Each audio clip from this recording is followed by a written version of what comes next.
Hello everyone, मैं वीरेंद्र काद्यान। आज का टॉपिक है इन्वर्जन ऑफ टेम्परेचर। अगर आप लोगों ने वर्टिकल डिस्ट्रीब्यूशन ऑफ टेम्परेचर को समझा है तो वहाँ पर आपने देखा होगा कि जो एटमॉस्फेयर का लोअर पार्ट है, लोअर लेयर है, इसमें टेम्परेचर का मेन सोर्स अर्थ सरफेस को माना गया है। Earth surface continuously energy release करेगा और उस एनर्जी रिलीज से एटमॉस्फेयर के लोअर पार्ट का टेम्परेचर इंक्रीज होता है। इसका मतलब है मैं ये कह सकता हूं कि एटमॉस्फेयर के लोअर पार्ट के लिए जो सोर्स है एनर्जी का या टेम्परेचर का वो अर्थ सरफेस है, और जैसे जैसे हम सोर्स से दूर जाएंगे उसका इम्पैक्ट डिक्रीज करेगा। इसलिए अर्थ सरफेस से दूर जाने पर, अपवर्ड मूव करने पर कॉन्टिन्यूसली टेम्परेचर डिक्रीज करेगा। इस टेम्परेचर के डिक्रीज को लैप्स ऑफ टेम्परेचर बोला जाता है। लेकिन कभी कभी ये नोटिस किया गया है कि जब हम अपवर्ड मूव करते हैं तो कुछ हाइट पर जाने के बाद टेम्परेचर इंक्रीज होता है, या हायर टेम्परेचर जो अंडरलाइंग एयर है उसके टेम्परेचर से हायर टेम्परेचर रिकॉर्ड किया जाता है, तो इसको बोला जाता है इन्वर्जन ऑफ टेम्परेचर। ये जो टेम्परेचर का डिक्रीज है अपवर्ड मूव करने पर, इसको बोला जाता है लैप्स ऑफ टेम्परेचर। तो जो लैप्स ऑफ टेम्परेचर है ये उल्टा है इन्वर्जन ऑफ टेम्परेचर से, इसलिए इन्वर्जन ऑफ टेम्परेचर को reverse of lapse of temperature भी बोला जाता है। पर ये जो इन्वर्जन ऑफ टेम्परेचर है इसका मतलब ये नहीं है कि ये जो ओवरलाइंग एयर है इसका टेम्परेचर इंक्रीज हुआ है और इस एयर के टेम्परेचर में कोई चेंज नहीं आया है। जनरली ऐसा होता है, ज़्यादातर केसेस में ऐसा होता है कि जब हम अपवर्ड मूव करते हैं तो एक लेयर जिस पर अर्थ का कूलिंग इम्पैक्ट कम जा रहा है या नहीं जा रहा है, उस एयर का टेम्परेचर जो अंडरलाइंग एयर है उसके टेम्परेचर से हायर होता है। और वो इसलिए क्योंकि जो एयर पार्शियल है नियर द ग्राउंड और अर्थ सरफेस पर कूलिंग के कारण इसका टेम्परेचर कम होता है। और अर्थ सरफेस की कूलिंग जनरली विंटर सीजन में होती है, या स्नो कवर्ड ग्राउंड होता है उस पर कूलिंग के कारण जो एटमॉस्फेयर होगा उसका भी टेम्परेचर लोअर होता है। इसलिए जो अपर एटमॉस्फेयर है इसका टेम्परेचर जो लोअर एयर है इसके टेम्परेचर के कंपैरिजन में हायर होता है, और इसी एटमॉस्फेरिक कंडीशन को टेम्परेचर इन्वर्जन कहा जा सकता है। क्योंकि जो लैप्स ऑफ टेम्परेचर है टेम्परेचर इन्वर्जन उसका उल्टा है, इसलिए टेम्परेचर इन्वर्जन को नेगेटिव लैप्स ऑफ टेम्परेचर भी बोलते हैं, या negative lapse rate of temperature भी इसको कहा जा सकता है। इसमें जनरली वार्म एयर जो है वो कोल्ड एयर के ऊपर होती है, लेकिन ये जो वार्म लेयर है इसकी डेवलपमेंट कितनी हाइट पर होगी ये कई सारे फैक्टर्स पर डिपेंड करती है। तो अगर वार्म लेयर की हाइट नियर द ग्राउंड है तो उस टाइम पर जो टेम्परेचर इन्वर्जन की ड्यूरेशन है वो जनरली शॉर्टर होगी, और अगर ये हाइट ज़्यादा है, जो इन्वर्जन लेयर है ये at the higher height develop होती है, तो उस टाइम पर जो टेम्परेचर इन्वर्जन की जो लास्टिंग जो ड्यूरेशन होगी वो लॉन्गर होगी। तो इसका मतलब समझ लेते हैं कि ऐसा क्यों होता है कि अगर temperature inversion near the ground होगा तो वो जल्दी डिसअपियर हो जाएगा, और अगर अबव द ग्राउंड होगा एट द हायर हाइट होगा तो उसकी डिसअपियरेंस में ज़्यादा टाइम लगेगा। जो नियर द ग्राउंड होगा उसकी ड्यूरेशन शॉर्टर होगी, वो इसलिए जैसे मान लेते हैं ये वार्मर लेयर है, ये वो लेयर है जहाँ पर टेम्परेचर का इन्वर्जन हुआ है। तो इस केस में आप देखेंगे कि इसके अंडरलाइंग जो एयर है इसका वॉल्यूम कम है, एटमॉस्फेयर की थिकनेस कम है। इस केस में अगर आप देखेंगे तो इसका वॉल्यूम ज़्यादा है, एटमॉस्फेयर की थिकनेस ज़्यादा है। और आप ये कह सकते हो कि एट द हायर हाइट जो इन्वर्जन लेयर है वो डेवलप हुई है। तो होगा क्या ये जो इन्वर्जन है ये कब डिसअपियर होगा, जब डिसअपियर होगा जब ये जो लोअर लेयर है इसका टेम्परेचर इंक्रीज हो जाएगा। जैसे मान लीजिए विंटर सीजन में सपोज कीजिए कि ये टेम्परेचर इन्वर्जन हुआ है नाइट टाइम में, और नेक्स्ट डे पर जब सनराइजिंग होगी तो अगर ये लेसर वॉल्यूम ऑफ एयर है तो ये जल्दी गर्म हो जाएगी, और ये एयर जो है इस एयर के कंपैरिजन में वार्मर हो जाएगी, तो ये जो लैप्स ऑफ टेम्परेचर है ये नॉर्मल हो जाएगा। मींस जो इन्वर्जन ऑफ टेम्परेचर है उसकी कंडीशन खत्म हो जाएगी। पर अगर ये हायर हाइट पर डेवलप हुआ है तो जो सनराइजिंग होगी उस टाइम पर जो टेम्परेचर इंक्रीज होगा, उस टेम्परेचर इंक्रीज में ज्यादा टाइम लगेगा इस एयर को अपर जो एयर है उससे गर्म करने में, इसलिए इसकी जो ड्यूरेशन होगी वो लॉन्गर होगी। तो हाइट के साथ जो ड्यूरेशन है इन्वर्जन ऑफ टेम्परेचर की वो डिपेंड करेगी, हाइट के साथ ड्यूरेशन इंक्रीज होगी। पर जो हाइट है उसके बेस पर और जो एयर सर्कुलेशन है उसके बेस पर हम जो टेम्परेचर इन्वर्जन है इसको वेरियस टाइप्स में डिवाइड करते हैं। तो जनरली टेम्परेचर इन्वर्जन को हम 3 टाइप्स में डिवाइड करते हैं, पर कभी कभी हम इसको 2 टाइप्स में भी डिवाइड कर सकते हैं। तो ये जो टाइप्स हैं ये 2 में होगी या 3 में होगी, ये जब मैं इन टाइप्स को एक्सप्लेन कर लूंगा तब आपको पता चलेगा कि इनको 2 में भी किया जा सकता है और 3 में भी किया जा सकता है। तो इसकी टाइप्स जो हैं उनको देखते हैं। फर्स्ट टाइप है non advectional inversion of temperature. Non advectional, advection क्या होते हैं? एडवेक्शन का मतलब है horizontal movement of the air with respect to the ground और सी लेवल, उसको एडवेक्शन बोलते हैं। मींस ये एयर की जब parallel to the ground movement होगी तो वो एडवेक्शन है। पर अगर एयर की वर्टिकल मूवमेंट होगी with respect to the ground तो इसको बोला जाता है कॉन्वेक्शंस। और नॉन एडवेक्शनल मूवमेंट का मतलब है कि जो एटमॉस्फेयर है इसमें मूवमेंट नहीं होगी, क्योंकि एटमॉस्फेयर में जनरली अगर किसी एरिया में वर्टिकल मूवमेंट होती है तो वो एयर कहीं दूसरी जगह जाएगी और वहां से एयर फिर उसी एरिया में आएगी जहां से उठी थी। तो ये एक सर्कुलेशन होता है एटमॉस्फेयर में, और ये सर्कुलेशन कुछ इस टाइप से होगा। एयर यहाँ से उठी, यहाँ से उठने के बाद ये एयर एटमॉस्फेयर में इस टाइप से फैलेगी, और फैलने के बाद ये कहीं ना कहीं नीचे आएगी एटमॉस्फेयर पर। जहां पर भी ये नीचे आएगी वहां से एयर फिर इस एरिया की तरफ जहां से ये ऊपर उठी थी, जहां पर ये गैप जनरेट हुआ था, यहाँ आएगी और ये इस टाइप से एयर सर्कुलेट करती है। तो मेरा यहाँ पर ये बताने का मतलब ये है, अगर किसी एरिया में एटमॉस्फेयर में एडवेक्शंस डेवलप होंगे तो वो कन्वेक्शंस भी डेवलप करेगा। एडवेक्शन का मतलब हॉरिजॉन्टल मूवमेंट। अगर हॉरिजॉन्टल मूवमेंट होगी एयर आपस में कन्वर्ज करेगी तो अपवर्ड मूव करेगी।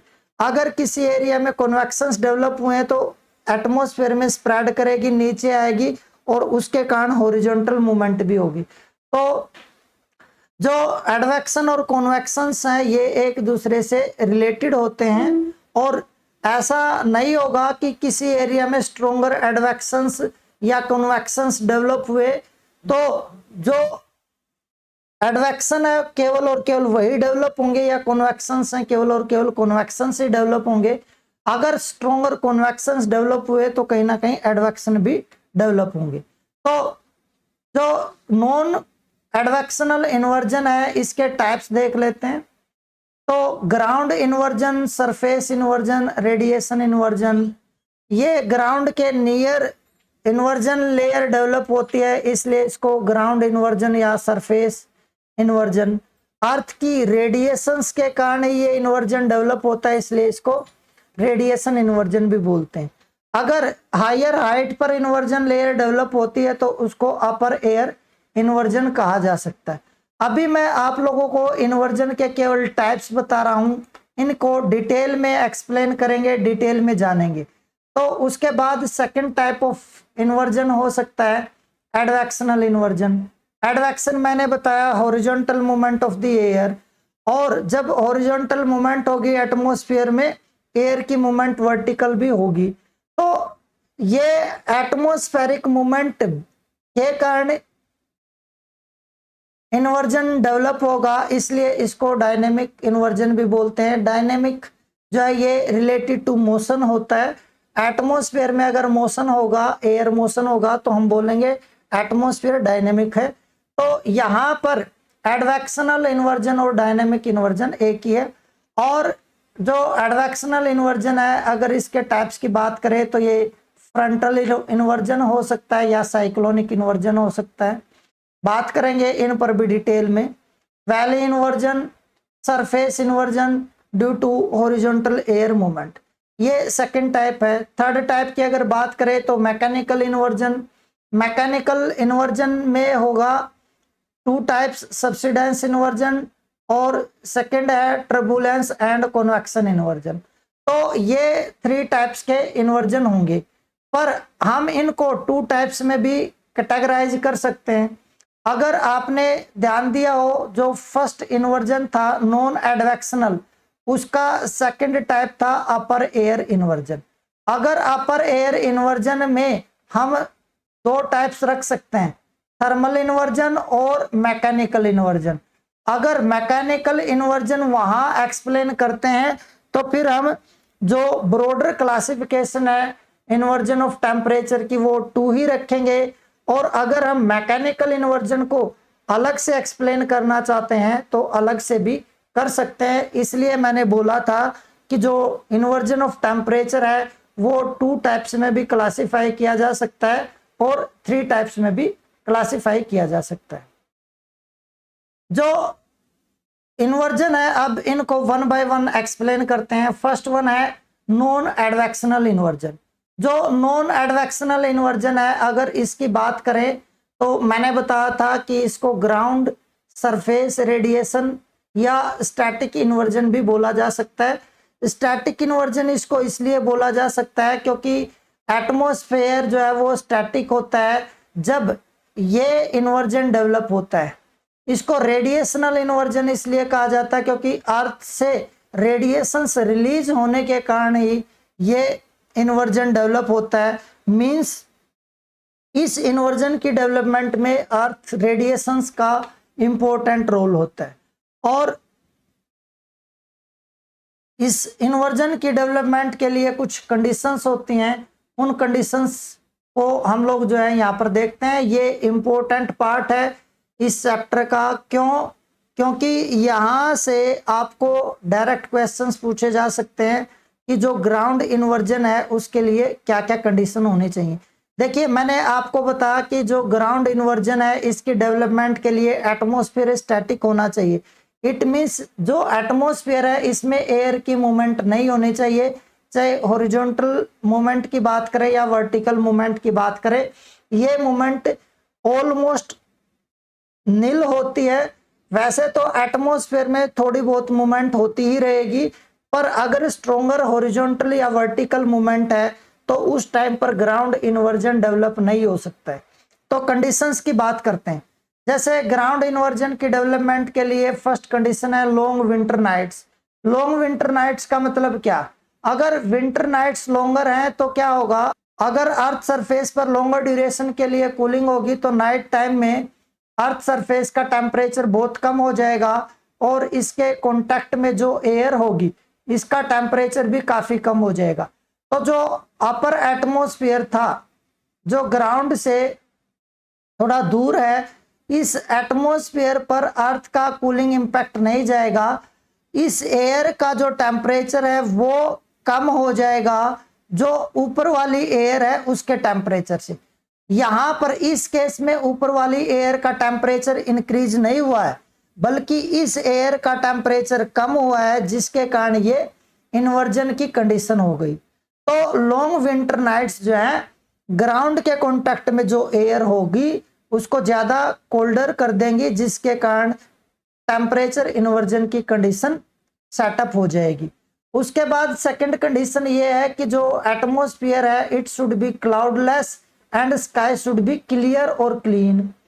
इसका मतलब ये, अगर आप लोगों ने, मैंने जो वीडियो डाली थी heating and cooling of the atmosphere, अगर उस वीडियो को आपने ध्यान से देखा है तो उसमें मैंने बताया भी होगा, जो मैं यहाँ पर रिपीट कर रहा हूँ, कि जनरली क्या होता है जब क्लाउड्स होते हैं, तो अर्थ से जो भी एनर्जी रिलीज होती है, तो ये क्लाउड्स इस एनर्जी को स्पेस में जाने से भी रोकते हैं, प्लस कुछ एनर्जी को एब्जॉर्ब भी करते हैं, और कुछ एनर्जी को ये अर्थ सरफेस तक वापस रिफ्लेक्ट भी करते हैं।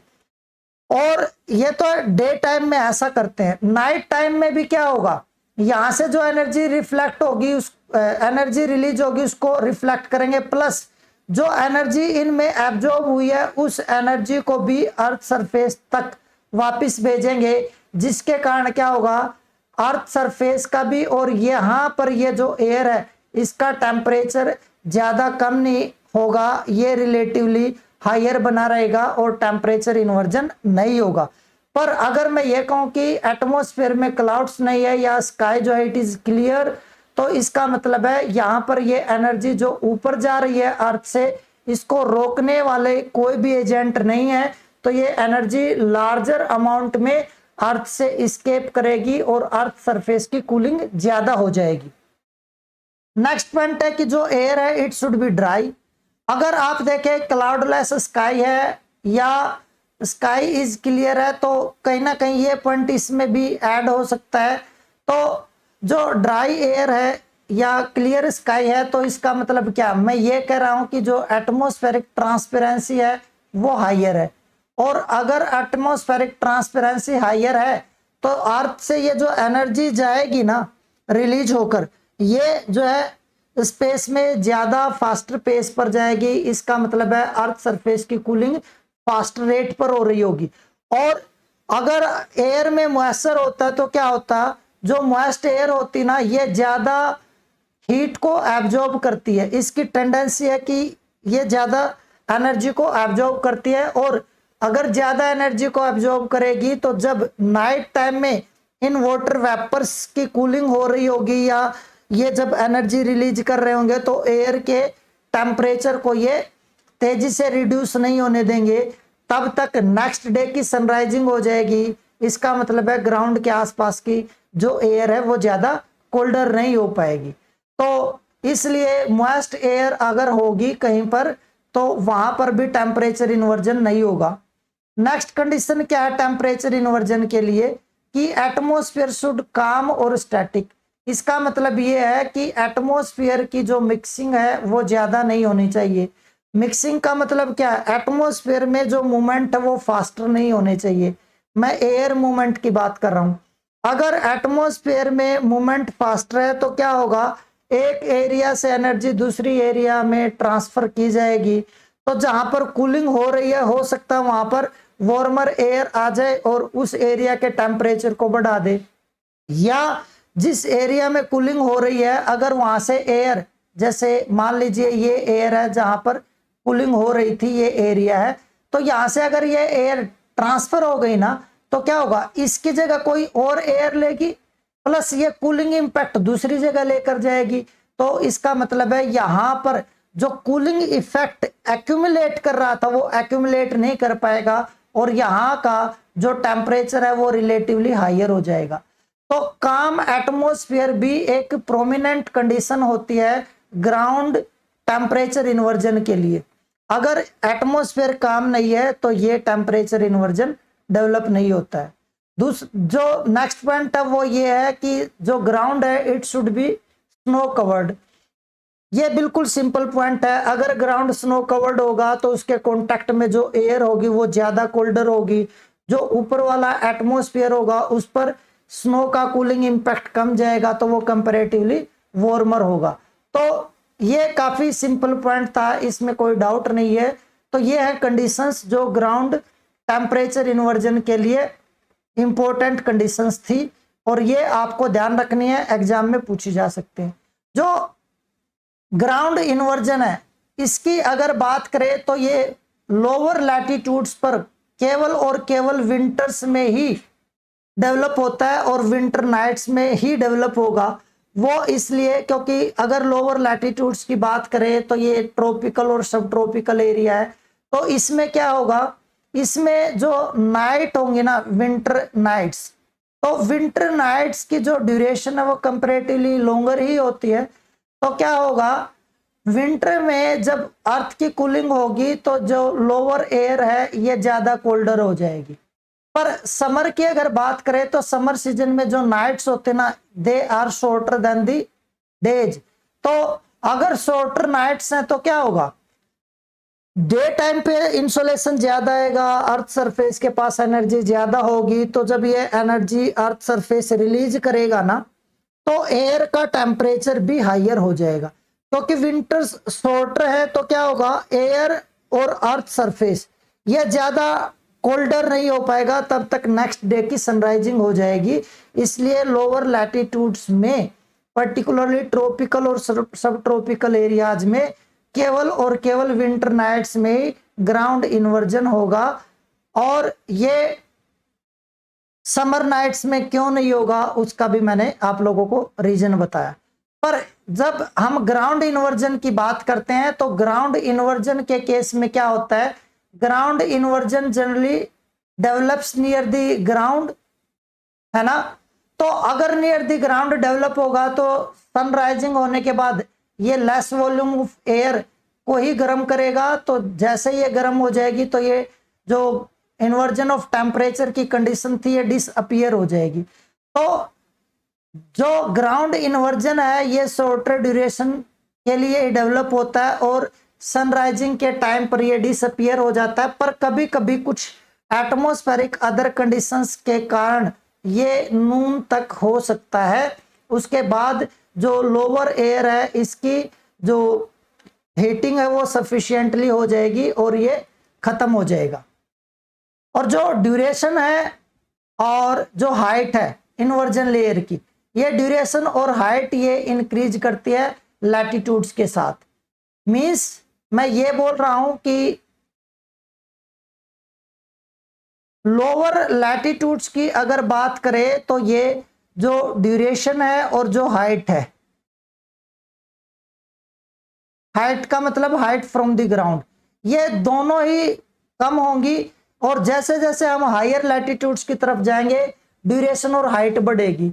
इसको भी आप कॉन्सेप्चुअली समझ सकते हैं कि जो आप लोगों को मैंने बताया भी था कि अगर हम लोअर लैटिट्यूड से हायर लैटिट्यूड्स की तरफ जाते हैं तो डे ड्यूरेशन बढ़ती है।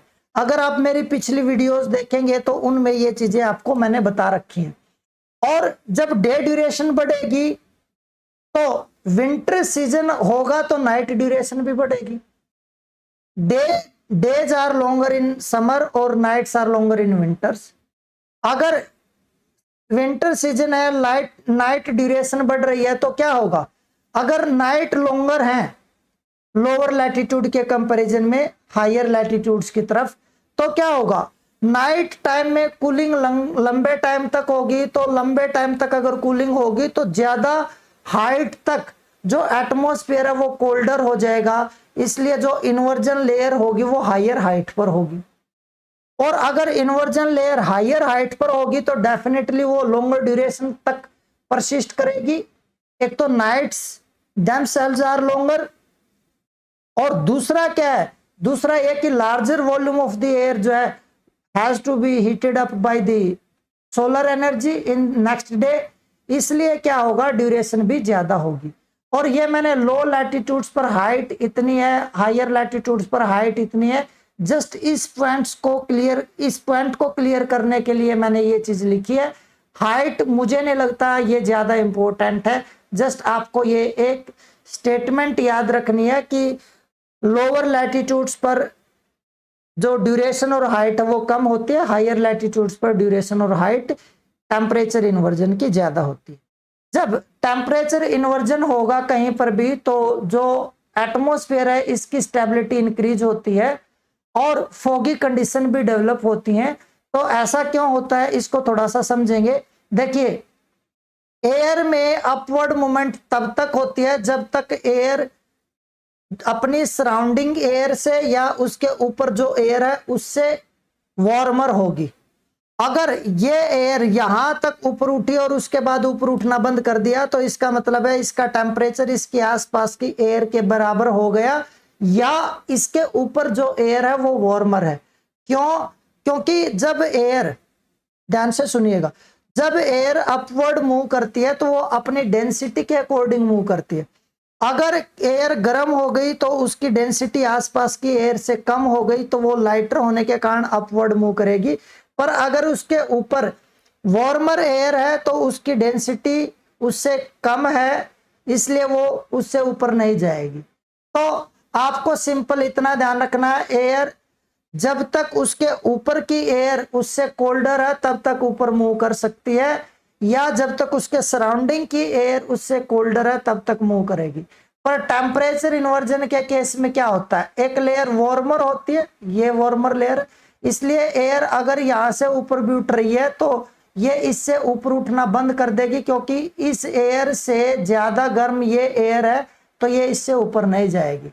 इसलिए एटमॉस्फेरिक जो मूवमेंट है वो बंद हो जाती है टेम्परेचर इन्वर्जन होने से, और इसलिए कहते हैं कि टेम्परेचर इन्वर्जन जो है it promotes stability in the atmosphere. और इसके कारण डेंस फॉग इसलिए डेवलप होता है क्योंकि अगर मान लीजिए यहाँ पर ये वार्मर एयर है और ये इसके नीचे कोल्डर एयर है, तो वार्मर और कोल्डर एयर के बीच में कांटेक्ट होगा तो ये वार्मर एयर जो है it cools down from below, जिसके कारण इसमें अगर वाटर वेपर्स हैं तो वो कंडेंस करेंगे और उनकी कंडेंसेशन से फॉग डेवलप होगा। तो ये पॉइंट्स आपको नॉन एडवेक्शनल जो टेम्परेचर इन्वर्जन था उसका जो फर्स्ट पार्ट था सरफेस इन्वर्जन और रेडिएशन इन्वर्जन, उसके लिए आपको ध्यान रखने हैं। नेक्स्ट है नॉन एडवेक्शनल में अपर एयर इन्वर्जन। अपर एयर इन्वर्जन में टू टाइप्स होंगे, थर्मल इन्वर्जन और मैकेनिकल इन्वर्जन। जो थर्मल अपर एयर इन्वर्जन है इसका मतलब क्या है, इसका मतलब ये है कि एटमॉस्फेयर में अर्थ सरफेस पर अगर आप देखें तो जो लोअर लेयर है एटमॉस्फेयर की, ट्रोपोस्फेयर, इसके बाद एक सेकंड लेयर आती है स्ट्रेटोस्फेयर। जब हम एटमॉस्फेयर को डिटेल में पढ़ेंगे तब आपको इन लेयर्स के बारे में पता चलेगा। अभी जस्ट जहां पर जिस पॉइंट की जरूरत है मैं उसको एक्सप्लेन करता हूं। जो लोअर मोस्ट लेयर है इससे ऊपर जो लेयर है ये है स्ट्रेटोस्फियर, और इस स्ट्रेटोस्फियर में ओजोन गैस की डेंसिटी ज्यादा होती है, और ओजोन गैस की टेंडेंसी ये होती है कि जो सन से एनर्जी आएगी उससे ये अल्ट्रावायलेट रेडिएशंस एब्जॉर्ब करते हैं, और जो अल्ट्रावायलेट रेडिएशंस हैं ये हाई एनर्जी रेडिएशंस होती हैं। इसलिए क्या होगा, इस लेयर का टेम्परेचर इंक्रीज हो जाता है। पर इससे नीचे वाली अगर लेयर की बात करें तो इस नीचे वाली लेयर के अपर पार्ट पर इक्वेटर पर अगर आप टेम्परेचर देखें तो वो 70 डिग्री सेल्सियस या 80 डिग्री सेल्सियस माइनस का, ये -70 डिग्री सेल्सियस या 80 डिग्री सेल्सियस टेम्परेचर होता है यहाँ पर। और ऊपर वाली लेयर में ओजोन की डोमिनेंस के कारण अल्ट्रावायलेट रेडिएशंस एब्जॉर्ब होने से टेम्परेचर इंक्रीज हो जाता है। इसलिए ये परमानेंट आप जो है अपर एयर में थर्मल इन्वर्जन देखेंगे या टेम्परेचर इन्वर्जन आपको मिलेगा। ठीक है, तो ये प्रेजेंस ऑफ ओजोन लेयर। उसके बाद है मैकेनिकल इन्वर्जन। जो मैकेनिकल इन्वर्जन है इसको अगर आप देखें तो ये दो रीजन से होगा, एक तो सब्सिडेंस के कारण और दूसरा होगा जो एयर में कन्वेक्शंस डेवलप होते हैं या टर्बुलेंस डेवलप होते हैं उसके कारण। तो पहले सब्सिडेंस को समझते हैं। सब्सिडेंस का मतलब क्या है, सब्सिडेंस का मतलब है कि एयर जो है हायर एटमॉस्फेयर से नीचे की तरफ आएगी। जब एयर ऊपर से नीचे की तरफ आती है तो ये डेंसर मीडियम में एंटर करती है। डेंसर मीडियम में एंटर करेगी तो इसके वॉल्यूम में डिक्रीज होगा, और वॉल्यूम में डिक्रीज होने के कारण जो भी कोलिजन होगा गैसेस मॉलिक्यूल्स के बीच में उससे हीट जनरेट होगी और टेम्परेचर इंक्रीज होगा। अब मान लीजिए ग्राउंड से सपोज करते हैं ये 1 किलोमीटर की हाइट पर जो एयर नीचे आ रही थी उसका जो वॉल्यूम है उसके डिक्रीज होने से और कोलिजन होने से हीट जनरेट हुई और उसका टेम्परेचर हायर हो गया जो अंडरलाइंग एयर है उससे, तो यहां पर भी ये टेम्परेचर इन्वर्जन की कंडीशन हो जाएगी। और जनरली ये जो सब्सिडेंस के कारण जो मैकेनिकल इन्वर्जन होता है ये मिड लैटिट्यूड्स में ज्यादा होता है, क्योंकि मिड लैटिट्यूड्स में एयर सिंकिंग ज्यादा होती है। और ये जो मिड लैटिट्यूड्स हैं ये आप ये कह सकते हो कि ये जनरली हाई प्रेशर जो एरियाज हैं वो एरियाज हैं जहां पर एंटी साइक्लोनिक डेवलपमेंट होती है। एंटी साइक्लोनिक डेवलपमेंट अभी के लिए आप इतना ही समझे कि हाई प्रेशर डेवलपमेंट जहां पर होगी उसको एंटी साइक्लोनिक डेवलपमेंट बोलते हैं, क्योंकि जब मैं साइक्लोन और एंटी साइक्लोन कराऊंगा तब एंटी साइक्लोनिक जो एटमॉस्फेरिक मूवमेंट है उसके बारे में आप ज्यादा समझ पाएंगे, ज्यादा जान पाएंगे। यहां पर हम उसको डिटेल में एक्सप्लेन नहीं कर सकते हैं। इसके बाद जो डिसेंडिंग होगी एयर की, अगर इसकी बात करें तो उसके कारण होने वाले जो मैकेनिकल इन्वर्जन ऑफ टेम्परेचर है उसको थोड़ा सा समझेंगे। देखिए एक्चुअली होगा ऐसे कि जो इक्वेटोरियल बेल्ट है, इक्वेटर के आसपास का एरिया, वहां से एयर ऊपर मूव करती है, एटमॉस्फेयर में ऊपर जाती है और फिर वो नीचे उतरती है सब ट्रॉपिकल एरियाज में। जहां पर नीचे उतरती है सब ट्रॉपिकल एरियाज बोलते हैं इनको। और मैंने आप लोगों को बता भी रखा है heating and cooling of atmosphere को जब आप देखोगे, पढ़ोगे, समझोगे या मेरी वीडियोस देखोगे तो आपको पता चलेगा कि सब ट्रॉपिकल एरियाज में एयर डिसेंड कर रही है। तो यहां से फिर विंड्स मूव करते हैं इस टाइप से, यहां से ये जो विंड्स इक्वेटर की तरफ आते हैं इनको बोलते हैं ट्रेड विंड्स। और ट्रेड विंड्स का ये वाला जो पार्ट है ये इक्वेटर वर्ड पार्ट बोला जाता है, और ये वाला जो पार्ट है इसको पोलवर्ड मार्जिन बोलते हैं। ये इक्वेटर वर्ड मार्जिन है और ये पोलवर्ड मार्जिन है ट्रेड विंड्स का। तो यहां पर हाई प्रेशर डेवलप हो रहा है, तो यहीं पर इस एरिया में ही क्या होगा, इस एरिया में ही मैकेनिकल टेम्परेचर इन्वर्जन होगा। और ये चीज मैंने बताई भी है कि जो मैकेनिकल टेम्परेचर इन्वर्जन है ये ट्रेड विंड्स की जो पोलवर्ड मार्जिन्स है उनमें होता है, और इसको हम ट्रेड विंड इन्वर्जन भी बोलते हैं, ट्रेड विंड इन्वर्जन।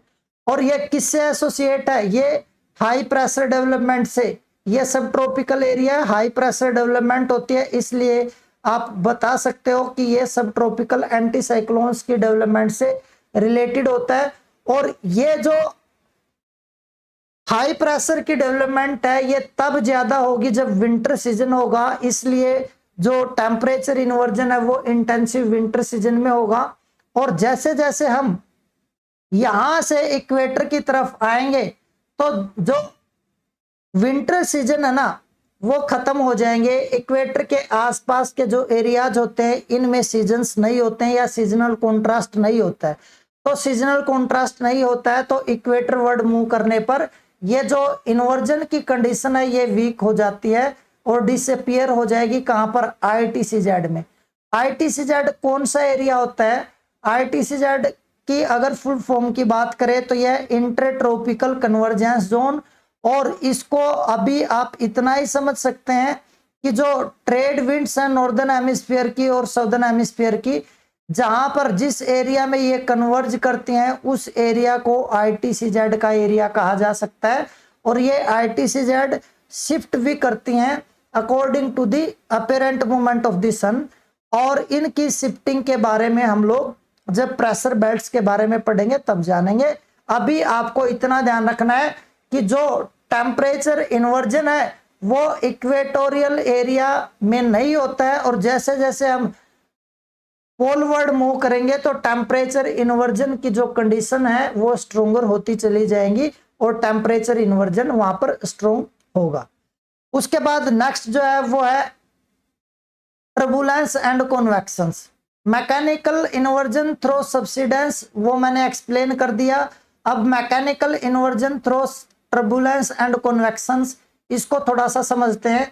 देखिए कन्वेक्शंस का मैंने आपको मतलब बताया था कि जब अर्थ से एयर वार्म अप होगी और ऊपर की तरफ जाएगी तो ये कन्वेक्शंस है।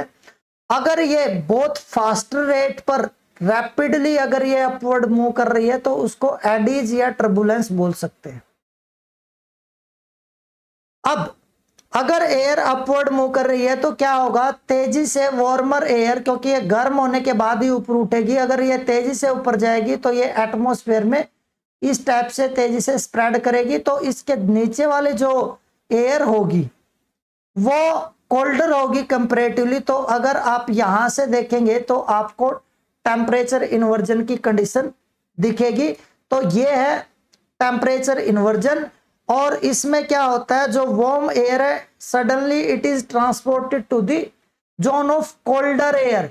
कोल्डर एयर का मतलब क्या, ये अपर जो पार्ट है ये जोन ऑफ कोल्डर एयर है, और इसमें एयर जो है अगर सडनली जाएगी तो जो लोअर लाइंग एयर होगी ना ये कम टेम्परेचर की होगी इसके कंपैरिजन में। एक्चुअली ये यहाँ का टेम्परेचर इसका कम होगा, इसका टेम्परेचर हायर होगा, इसलिए अगर आप वर्टिकली देखेंगे तो टेम्परेचर इन्वर्जन की कंडीशन साफ साफ दिखेगी। सेकंड टाइप जो टेम्परेचर इन्वर्जन है इट इज एडवेक्शनल इन्वर्जन। और क्योंकि ये एटमॉस्फेयर में एडवेक्शंस के कारण, एटमॉस्फेयर में मूवमेंट के कारण होता है, तो इसलिए इसको डायनेमिक इन्वर्जन भी बोलते हैं। और मैंने आपको बताया भी था कि एटमॉस्फेरिक मूवमेंट अगर होगी तो वो डायनेमिक एटमॉस्फेयर बोला जाता है। और ये जो एडवेक्शनल इन्वर्जन है इसके लिए हॉरिजॉन्टल और वर्टिकल जो विंड मूवमेंट है इट शुड बी स्ट्रोंगर। तो आप कह सकते हो कि अगर बहुत स्लो मूवमेंट है, स्टैटिक अगर एटमॉस्फेयर है, तो उस केस में एडवेक्शनल जो इन्वर्जन होगा वो नहीं होगा। तो टाइप्स इसके हम लोगों ने देखे, तो अब यहां पर डिटेल्स में इसके टाइप्स को डील करते हैं। देखिए पहला आया फ्रंटल और साइक्लोनिक इन्वर्जन। पहले फ्रंट समझेंगे उसके बाद इनके फीचर्स समझेंगे क्या है। देखिए अगर मान लीजिए ये कोल्ड एयर मास है और ये warm air mass, cold air mass and warm air mass. Air mass का मतलब होता है a huge volume of air जिसका टेम्परेचर मोर और लेस एक जैसा होता है, यूनिफॉर्मिटी होती है टेम्परेचर में। और ये टेम्परेचर के बेस पर दो टाइप्स में इनको डिवाइड करते हैं, कोल्ड और वार्म। जब ये दोनों एयर मासेज आपस में आकर मिलेंगे, कोलाइड करेंगे, तो इनके बीच में एक कॉन्टैक्ट जोन डेवलप होती है, उसको फ्रंट बोलते हैं। जैसे एक एयर मास ये है और एक एयर मास ये है, जब ये दोनों एक दूसरे की तरफ आएंगे या कोई भी एक एयर मास दूसरे के कॉन्टैक्ट में आएगा तो इनके बीच का ये जो कॉन्टैक्ट जोन है ये कॉन्टैक्ट जोन फ्रंट होगा। और ये एयर मास इस टाइप से है, ये एयर मास है जिसका एक वॉल्यूम होगा और ये इधर एक एयर मास है जिसका एक वॉल्यूम होगा, और ये एक दूसरे के कॉन्टैक्ट में अगर आते हैं, दोनों की प्रॉपर्टी कॉन्ट्रेरी है, एक दूसरे के अपोजिट है, तो ये एयर सडनली मूव नहीं करे, मिक्स नहीं होगी। क्यों? क्योंकि कोल्ड एयर डेंसर है और वार्म एयर जो है लाइटर है, लेस डेंसर है। तो होगा क्या, कांटेक्ट में आने के बाद अगर फर्दर मूवमेंट होगी तो कोल्ड एयर ग्राउंड पर रह जाएगी, वार्म एयर उसके ऊपर जाएगी। जैसे ये कोल्ड एयर है और ये वार्म एयर है, तो जब ये दोनों मूव करेंगी तो होगा ऐसा, टकराने के बाद, कोलिजन के बाद ये इस टाइप से एक स्लोपी कॉन्टैक्ट जोन डेवलप होगी और उसके बाद ये वार्म एयर इसके ऊपर धीरे धीरे अपवर्ड मूव करेगी। तो ये जो स्लोपी कॉन्टैक्ट जोन होता है ना इसको बोलते हैं फ्रंट, क्योंकि ये दोनों एयर मासेज के जो फ्रंटल पार्ट्स हैं उनके बीच की कॉन्टैक्ट जोन होती है। और ये जो फ्रंट्स हैं ये जनरली टेम्परेट साइक्लोन्स में डेवलप होते हैं, इसलिए इसको फ्रंटल इन्वर्जन को साइक्लोनिक इन्वर्जन भी बोलते हैं। जब मैं आप लोगों को साइक्लोन्स बताऊंगा तब मैं डिटेल में फ्रंट्स पे बात कर रहा हूँ। अभी बस हमारे लिए इतना ही सफिशिएंट है कि दो कॉन्ट्रास्टिंग प्रॉपर्टी की एयर मास आएंगी और उनमें हमेशा warm air mass upward move करेगी।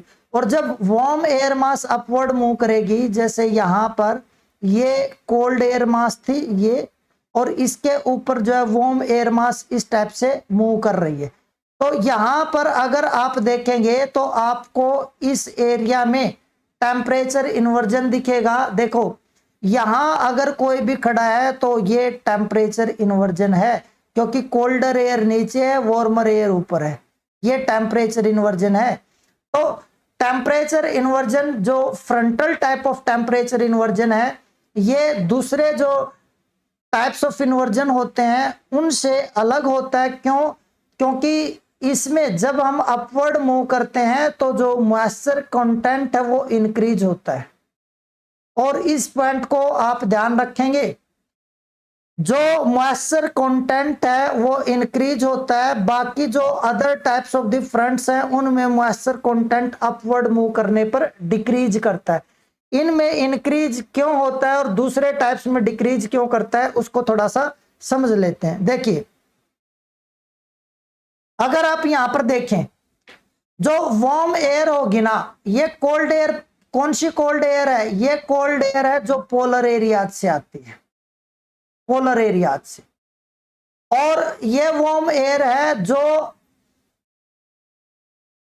हॉट एरियाज हैं, हॉट डेजर्ट्स हैं, उनके ऊपर होगी, या हॉट कॉन्टिनेंट्स के ऊपर होगी, या जो वार्मर ओशंस हैं उनके ऊपर होगी, ये वार्म एयर होंगी। तो अगर ये एयर जब भी ओशन से मूव करेगी, पोल्स की तरफ जाएगी, तो इसमें मॉइस्चर होगा। वैसे भी अगर एयर डेजर्ट से नहीं आई है, किसी दूसरे एरिया से आई है, तो उस एयर में कोल्ड एयर के कंपैरिजन में मॉइस्चर ज्यादा होगा ही होगा। तो होता क्या है, तो जब ये वार्म एयर और ऊपर जाएगी तो ये कोल्ड एयर जो है ये बिल्कुल ड्राई होती है, इसमें मॉइस्चर बहुत ही कम होता है, बहुत ही ज्यादा कम होता है। तो इसके कंपैरिजन में ऊपर जाने पर क्या हुआ, मॉइस्चर इंक्रीज किया। पर अदर जो टाइप्स होंगे इन्वर्जन के, उसमें क्या होता है, उसमें जनरली इस टाइप से होता है कि ग्राउंड के ऊपर जो एयर है उसके ऊपर वार्मर लेयर होगी, वो कहीं दूसरी जगह से नहीं गई है एक्चुअली। इस केस में क्या होता है, जो एटमॉस्फेयर है उसमें स्टेबिलिटी ज्यादा होती है, और ये जो एयर है ये एटमॉस्फेयर के अंदर ही होती है, पहले से ही उस कॉलम में होगी। और अर्थ सरफेस से जब हम पर्टिकुलर कॉलम में अपवर्ड मूव करते हैं ना, जहां पर स्टैटिक इन्वायरमेंट होता है, मैं उसकी बात कर रहा हूं, तो जब अपवर्ड मूव करते हैं तो जो वाटर वेपर्स हैं इनकी अमाउंट कॉन्टिन्यूसली डिक्रीज करती है। Near the earth surface water vapours की अमाउंट ज्यादा होती है और अपवर्ड मूव करने पर डिक्रीज करती है। तो इसलिए यहां पर क्या होगा, अपवर्ड मूव करने पर मॉइस्चर की अमाउंट इंक्रीज नहीं करेगी, पर इस केस में ये मॉइस्चर की अमाउंट इंक्रीज करती है। ये एक इंपॉर्टेंट पॉइंट है। कभी कभी आपको ये जो मैंने यहां लिखा ना, unlike others means unlike other type of the inversion of temperature, जो frontal type of the inversion है, इट हैज मोर मॉइस्चर। तो ये स्टेटमेंट आपको डायरेक्ट दी जा सकती है, आपको ध्यान रखना है। इसके बाद नेक्स्ट जो टाइप है वो है वैली इन्वर्जन। और जो वैली इन्वर्जन है इसमें आप पहले मैं बताऊंगा कि किस टाइप से ये इन्वर्जन की कंडीशंस डेवलप होती हैं, उसके बाद बाकी फैक्ट्स पे बात करेंगे। देखिए, अगर ये माउंटेनस एरिया है, ये लो लाइंग एरिया है और ये हायर माउंटेन है, तो नाइट टाइम में क्या होगा, हायर हाइट पर कूलिंग ज्यादा फास्टर होगी, क्योंकि हायर एटमॉस्फेयर ज्यादा कोल्डर होता है। तो यहां पर जब ज्यादा कूलिंग हो जाएगी तो ये जो एयर होगी ना ये डेंसर हो जाएगी, क्योंकि कूलिंग के कारण इसमें क्या आ जाएगा, कूलिंग के कारण इसमें कंप्रेशन आ जाएगा। तो जब इसमें कंप्रेशन आ जाएगा तो ये हैवियर होने के कारण नीचे आ जाएगी, ये भी नीचे आ जाएगी, और इस एयर का टेम्परेचर बहुत ही ज्यादा कम होता है। अगर ये काफी कोल्डर एयर नीचे की तरफ आएगी तो यहाँ पर जो एयर है जो ऑलरेडी एग्जिस्ट कर रही है वो एयर कंपैरेटिवली वार्मर होगी। क्यों? क्योंकि इसका जो सी लेवल से हाइट है वो कम है। आप लोग जानते हैं नॉर्मल कंडीशन में जैसे जैसे हाइट इंक्रीज करती है टेम्परेचर डिक्रीज करता है। तो यहाँ पर ज्यादा टेम्परेचर की एयर है और ये कोल्डर है। जब ये नीचे आएगी तो इस एयर को ये अपवर्ड मूव करेगी, और ये क्योंकि वार्मर है, लाइटर है, तो ये एयर ऊपर उठ जाएगी और ये एयर इसके ऊपर इस टाइप से रेस्ट करेगी। तो ये क्या बन गया, ये इन्वर्जन लेयर बन गई, नीचे कोल्डर एयर है। तो अगर इस चीज को आप देखें तो यहां पर जो वैली पार्ट ना, इसमें नाइट टाइम में फ्रोस्ट फॉर्मेशन, फॉग डेवलपमेंट, ये चीजें होंगी, और ये ऊपर वाला पार्ट कंपैरेटिवली वार्मर रहेगा। और ये ऐसा इसलिए हुआ है क्योंकि वर्टिकल एडवेक्शन है, ये वर्टिकल एडवेक्शन है, ये जो मूवमेंट है, और वर्टिकल एडवेक्शन के कारण ही ये टेम्परेचर इन्वर्जन हुआ है। ये जो टेम्परेचर इन्वर्जन है, valley type of temperature inversion, ये जनरली नैरो वैलीज में ज्यादा इंटेंसिव होता है। अगर वैलीज ब्रॉडर होंगी तो उनमें ये इन्वर्जन कंपैरेटिवली कम मिलेगा। और जब अगर ये मिड लैटिट्यूड्स पर या हायर लैटिट्यूड्स पर ये वैलीज होंगी तो सीवियर फ्रोस्ट फॉर्मेशन होगा। और ये कहां पर होगा, ये वैली फ्लोर पर होगा, यहां पर। तो जिसके कारण क्या होगा, जिसके कारण इस एरिया में अगर कोई भी फ्रूट ऑर्चर्ड्स या क्रॉप्स है, एग्रीकल्चरल क्रॉप्स की डेवलपमेंट है, तो उसको ये क्या करेगी, डिस्ट्रॉय कर देगा, ये जो फ्रोस्ट फॉर्मेशन है या डेंसर फॉग की डेवलपमेंट जो होगी। और यहां पर आप देख रहे हैं ये जो एरियाज है, ये वो एरियाज होंगे जो फ्रोस्ट फ्री होंगे, ये स्लोप्स के areas, upper and middle areas.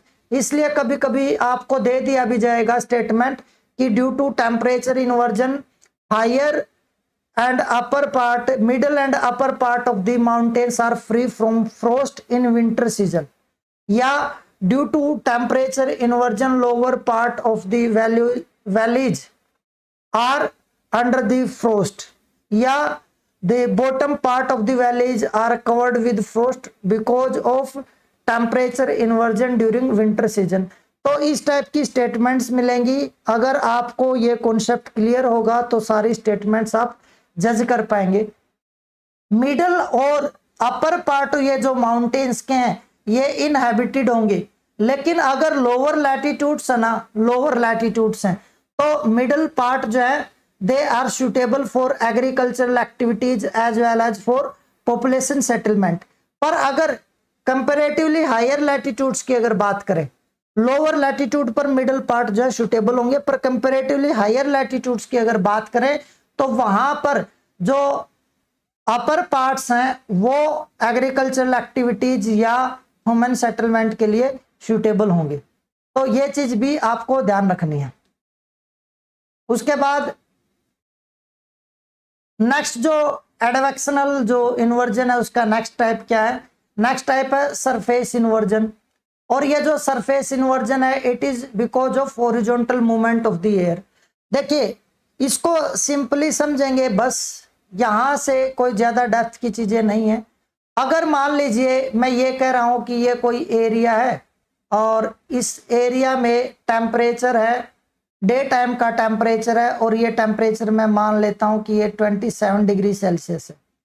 और यहां से अगर ये ओशन है, ओशन पर जो टेम्परेचर है वो मैं मान लेता हूं कि 24 डिग्री सेल्सियस है। और इस पे ये वाला जो पार्ट है ना एयर का, यहां पर टेम्परेचर 27 है, ओवर द ग्राउंड इट में बी 30 और मोर देन दैट। तो ये एयर जो ओशन के ऊपर है अगर यहां पर ग्राउंड पर आएगी तो ये ग्राउंड के टेम्परेचर को कम कर देगी, तो इसके ऊपर की जो एयर है उसका टेम्परेचर ज्यादा हो जाएगा, ग्राउंड पर जो टेम्परेचर वो कम होगा। तो जनरली ऐसा समर सीजन में होता है कि जो कॉन्टिनेंट है इसके ऊपर अगर ओशन से विंड्स आ जाएंगी तो टेम्परेचर इन्वर्जन हो जाएगा। और अगर विंटर सीजन की बात करें तो विंटर सीजन में क्या होता है, विंटर सीजन में लैंड पार्ट पर टेम्परेचर कम होता है, ओशन पर temperature over the same latitudes higher होता है। और जो लैंड पार्ट पर जो एयर होगी वो टेम्परेचर कम होने के कारण कोल्डर और डेंसर होगी। अगर ये ओशनिक सरफेस पर चली गई तो ओशनिक सरफेस पर एयर वार्मर है, इसलिए इसके ऊपर की एयर वार्मर होगी और ओशनिक सरफेस पर कोल्डर एयर होगी, तो वहां पर भी टेम्परेचर इन्वर्जन हो जाएगा। तो या तो वार्म एयर मूव करे या कोल्डर एयर मूव करे, तो जो एडवेक्शनल सरफेस इन्वर्जन होगा ना वो होगा। और ये इन्वर्जन है ये कोल्ड और वार्म ओशनिक करंट्स जो है इनके कन्फ्लुएंस जोन पर भी डेवलप हो जाते हैं, क्योंकि वार्म ओशनिक करंट पर जो एयर होगी वो वार्मर होगी, कोल्ड ओशनिक करंट पर जो एयर होगी वो कोल्डर होगी, और जब दोनों मिलेंगी तो वार्म एयर ही हमेशा अपवर्ड मूव करेगी, जिसके कारण क्या होगा, टेम्परेचर इन्वर्जन हो जाएगा। नेक्स्ट टाइप है मैकेनिकल इन्वर्जन, जिसमें subsidence type of the inversion है और कॉन्वेक्टिव और टर्बुलेंस से डेवलप होने वाला इन्वर्जन है। तो यहां पर मैकेनिकल इन्वर्जन में ऑलरेडी डिस्कस कर चुका हूं, तो अलग से डिस्कस करने की जरूरत नहीं है।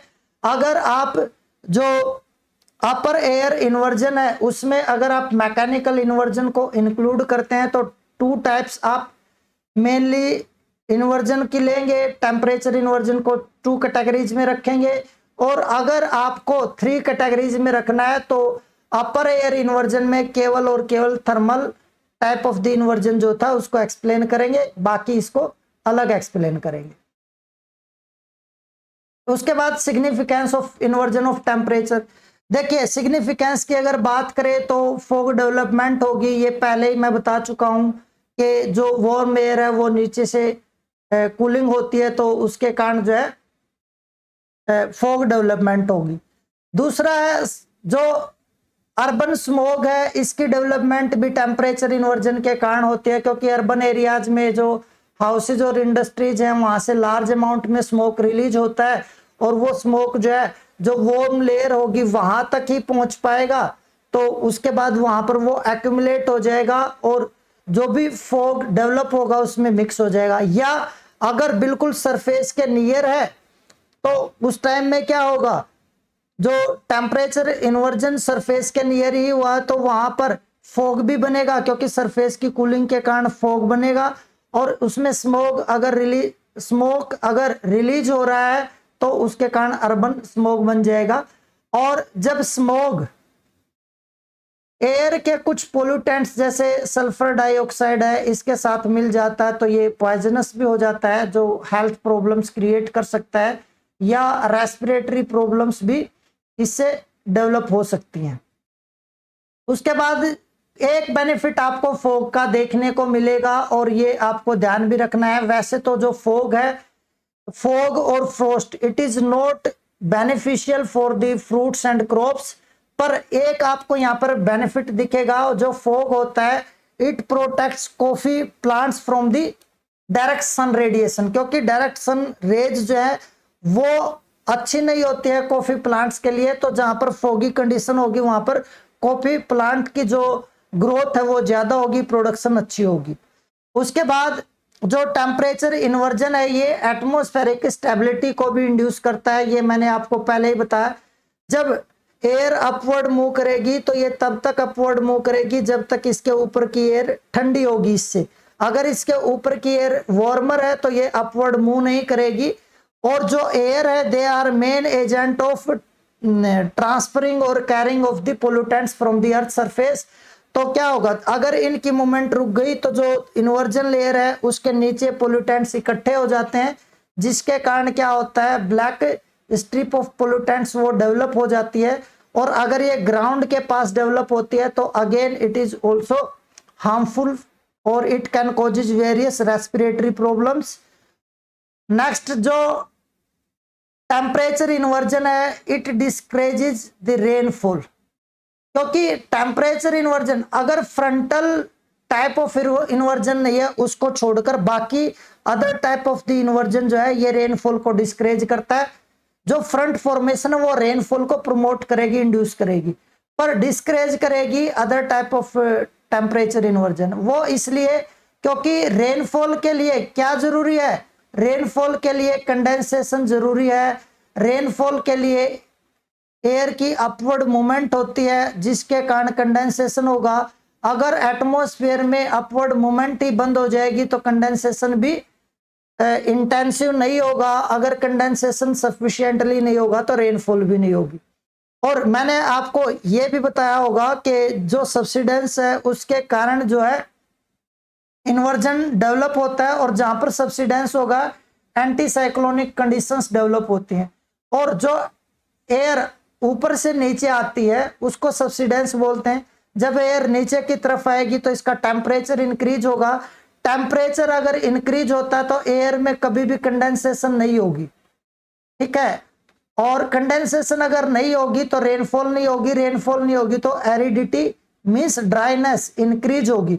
और ये जो ड्राइनेस है ये कॉन्टिनेंट्स के 20 टू 30 डिग्री लैटिट्यूड्स दोनों हेमिस्फीयर्स में, कॉन्टिनेंट्स के वेस्टर्न पार्ट पर एयर का सब्सिडेंस है, वहां पर एंटी साइक्लोनिक कंडीशंस ज्यादा इंटेंसिव हैं, इसलिए उन एरियाज में डेजर्ट्स की डेवलपमेंट ज्यादा होती है। तो ये था टेम्परेचर इन्वर्जन के लिए बिल्कुल डिटेल्ड। और टेम्परेचर इन्वर्जन के रिगार्डिंग अगर कोई भी क्वेश्चन है, कोई भी क्वेरी है, कमेंट्स में डालिएगा, आपको रिस्पॉन्स जरूर मिलेगा। वीडियोज कैसी लग रही हैं वो भी आप कमेंट्स में डाल सकते हैं। अगर आपको लगता है कि मैं आपकी कोई जो एक्सपेक्टेशंस हैं उनको फुलफिल नहीं कर रहा हूं तो कमेंट्स में लिखिए, definitely I will match your expectations. और रेगुलरिटी और क्वालिटी दोनों मिलेंगे मेरी वीडियोज में। तो आज के लिए इतना ही, मिलते हैं नेक्स्ट वीडियो में। Thank you.